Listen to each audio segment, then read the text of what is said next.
On plante les arbres fruitiers toujours à la mi-novembre, à partir du moment que la végétation elle se met en repos et que les feuilles sont tombées des arbres. À partir de ce moment-là, les arbres sont en repos, donc on peut déplanter et replanter des arbres très facilement, sans avoir aucun problème, à partir du moment que le sol n'est pas trop mouillé ou trop sec. La différence entre les arbres fruitiers, il existe 3 différentes tailles. Un arbre en basse tige, qui est fait pour des arbres, pour des jardins de petite taille, les arbres qui vont faire 2,50 m, 3 mètres d'auteur maximum. Ensuite, il existe les arbres en demi-tige, on fait des arbres qui sont déjà plus grands et plus larges, environ 4 à 6 mètres de haut. Et ensuite, on reste avec des arbres en haute tige, plus destinés pour mettre dans des grands jardins ou dans des pâtures. Et ceux-là font entre 8 et 10 mètres. Bien sûr, au plus l'arbre est grand, au plus la quantité de fruits à l'âge adulte est conséquente. Un arbre en haute tige, à l'âge de 15 à 20 ans, peut produire plus de 100 kg de fruits. Un arbre en demi-tige, en une quinzaine d'années, on peut compter entre 50 et 70 kg de fruits. Un arbre en basse tige, on peut compter entre 5 et 10 kg de fruits par an sans aucun problème.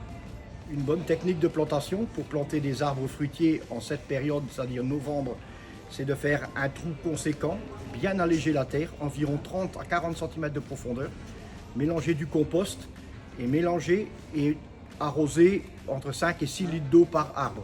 Bien laisser descendre et ensuite on referme le trou de plantation. Mais surtout bien alléger le fond de la terre, que les racines descendent en profondeur et qu'elles ne restent pas en surface. Cette chose est valable également pour les arbres en demi-tige et en haute tige également. À part que pour les arbres en haute tige, on va encore y adapter 1 ou 2 tuteurs pour les tenir pour le vent, qui ne se déchaussent pas au niveau du printemps ou pendant l'hiver.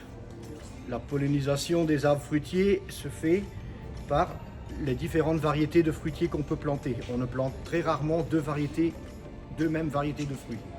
On essaye d'échelonner nos variétés pour que la pollinisation se fasse. Entre poires, on sera pollinisé que par des poiriers. Les pommiers, c'est pareil, que par des pommiers également. Les pruniers, les cerisiers également.